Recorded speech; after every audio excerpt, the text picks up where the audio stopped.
Good evening. In today's news, I'm your TV anchor, Patricia Harlan. We're going to be discussing the relevance of ethics in technology.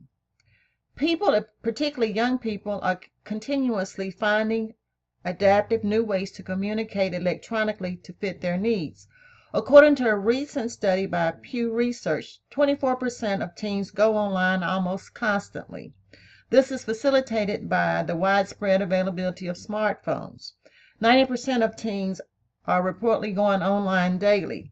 Facebook is the most popular and frequently used social media, along with half are using Instagram and nearly as many are using Snapchat.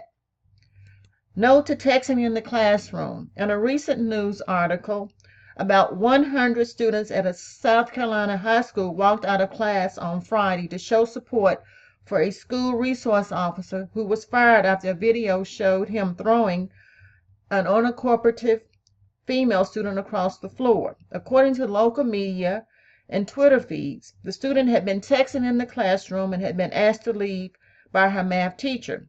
In the original confrontation on Monday, the school resource officer could be heard telling the student to get up, and a few minutes later he grabbed the student as she was in her seat, which caused the student then to flip the chair over onto the floor. The school resource officer was then seen dragging the student for several feet and restraining her on the floor.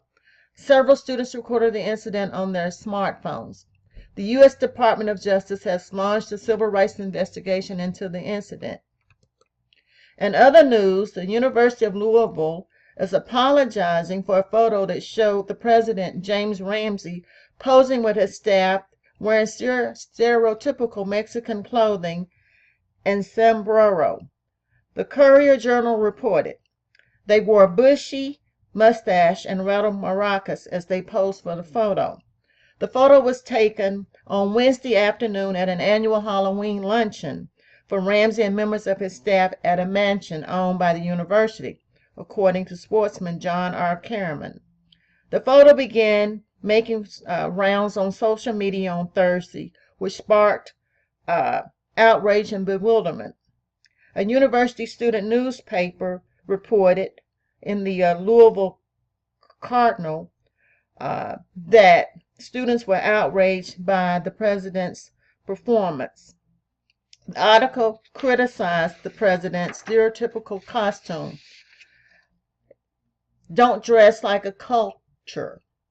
There aren't costumes, they're people, the column read. Who's really taking this test anyway? An investigation by the Ohio State Committee on Academic Misconduct found that an unidentified student completed an online course for 23 other students in exchange for payment. All students were punished, some were expelled for paying for unknown amounts of money for cheating.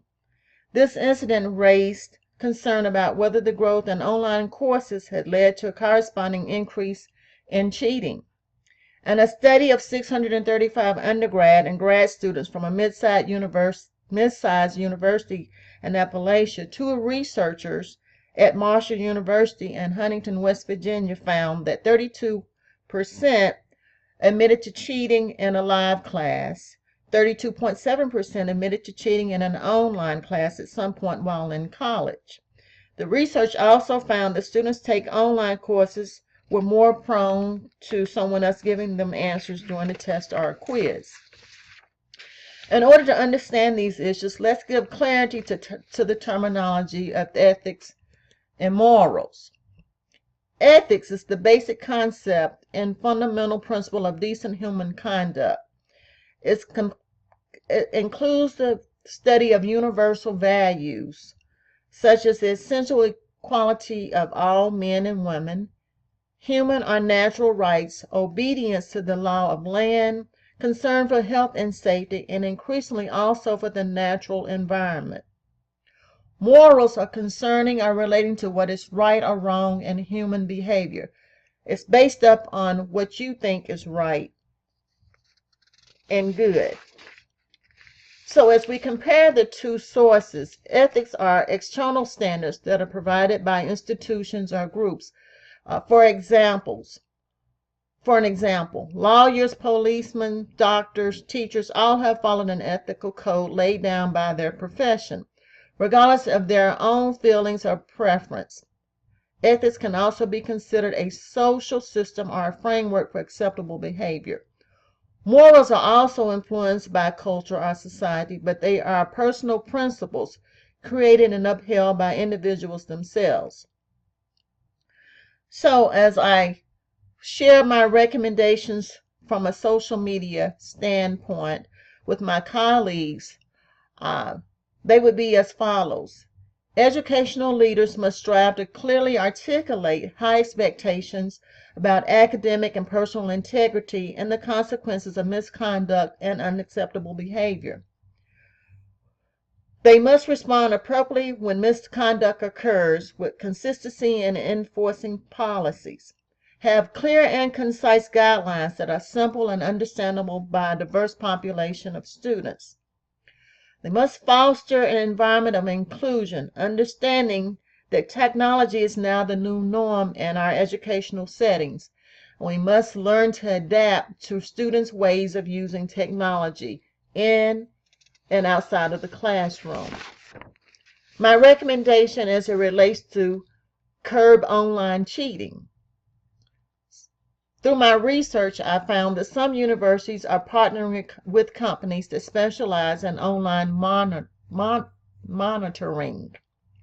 Online proctoring has certified proctors that monitor students during the exam through webcam and screen sharing technology.